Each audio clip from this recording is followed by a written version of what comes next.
What's up? Good morning na naman mga kaidolo. So for today's video na naman mga kaidolo ay pauwi na naman kami sa Bayombong, sa La Torre mga kaidolo. So good news nga pala tayo mga kaidolo ngayon ay kahapon ay nag-post ako na restrict nga po ni Facebook ang aking Facebook account dahil sa kadahilan ng mayroon akong nagamit na copyright na music. Ginawan ko ito ng paraan. Bali hindi pala siya kahapon mga kaidolo around 1 PM na pala yun yung nag-post ako na sinabi ko dun sa comment kung kailan pa naman na verified na tayo ni Meta siya pa magkakaproblema tong aking Facebook account So sa ngayon mga kaidolo okay na siya, bumalik na sa dati at nagpapasalamat naman ako kay Meta at naiintindihan niya tayo. Right, uwi na naman tayo sa Bayombong, sa La Torre kung saan doon po ako talaga nakatira. At dilin kasi ni Mrs. na ako na daw muna magbabantay sa aming anak dahil papasok siya bukas. May pasok na naman sila dahil Monday na naman, pero kukunin din lang naman ni mami niya mga kaidolo. Bali tatawagan na nga lang daw pala niya ako dahil na rin sa may trabaho din ako, kaya okay lang muna na bantayan muna natin siya kahit panandalian lang mga kaidolo dahil alauna pa naman ng aking pasok sa trabaho. Update ko na nga din pala kayo mga kaidolo dahil simula mag-start kasi sa December 15 ang 31 January 1 na yung aming pasok, wala nang day off, so siguro madalang na ako makakapag-post ng video, pero kakayanin pa rin naman mga kaidolo dahil alauna pa naman ang pasok para makagawa lang tayo ng content. At meron palang nag-message sa akin kanina mga kaidolo sa ang solid na follower, solid na kaidolo natin, gustong humingi ng aking pamamakasang sticker. So sinabi ko naman doon na abangan na lang niya ako sa tulay dahil pauwi naman na ako ng Bayombong, my hometown.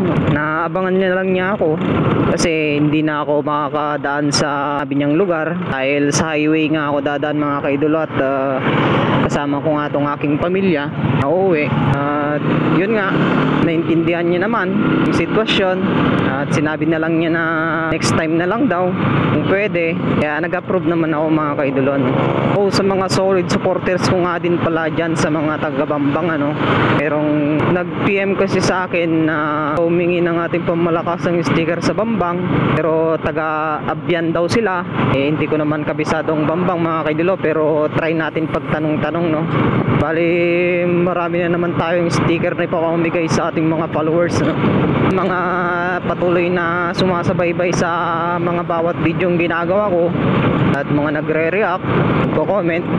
Kung gusto nyo naman magpa-shoutout mga kaidolo comment lang kayo sa aking comment section at para nakita ko ito ay isa-isahin ko kayong shoutout kaya nung unang ginawa kong shoutout. So kung sinong gusto mga magpa-shoutout ng mga kaidolo ay comment lang kayo para meron tayong shoutout part 2 So nandito na din pala kami sa Bonpal. Tamang slow ride lang tayo, bawal lang mabilis dahil meron tayong kasamang bata. Mahirap na kahit mag-slow ka lang naman sa pagpapatakbo mga kaidolo makakarating ka lang din naman sa inyong patutunguhan pero hindi natin yan masasabi dahil merong mga ibang driver na kahit anong iwas mo sa daan ay di mo mamalayan na baka bubungguin ka, sasagin ngayon, o meron kang madadaan ng di mo nakita tulad ng mga bato ganyan. Tapos kapag nadaanan mo ay posibilidad kang sumemplang. So sa mga kapwa ko riders nga pala lagi tayong mag-iingat sa mga bawat bay natin, bawat pagmumotor natin dahil isa rin to sa ating buhay mga kaidolo kaya sa mga kapwa ko riders, ride safe always, that is good all the time. Alright, yung may mabilis na sasakyan dito sa likuran natin na mag-a-adjust na magpapagilid at parang gusto niyang sumingit.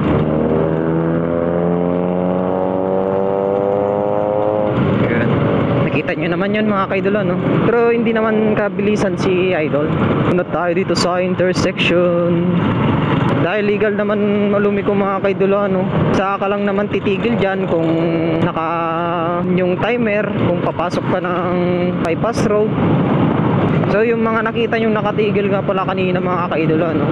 Yun pala yung naghihintay ng timer ng stoplight kung go na ba sila o hindi pa. Dito na nga din pala kami sa Bayongbong mga kaidolo, no? Mga ilang oras pa lang ang ating binabiyahe at malapit-lapit naman na tayo.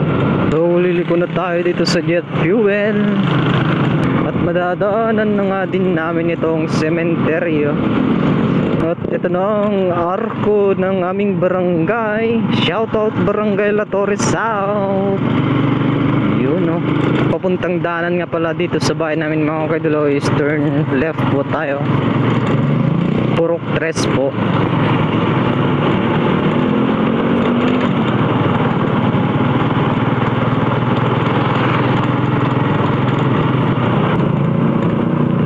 So dito na nga kami mga kaidolo. Hanggang dito na lamang ang aking video update for more videos. Alright.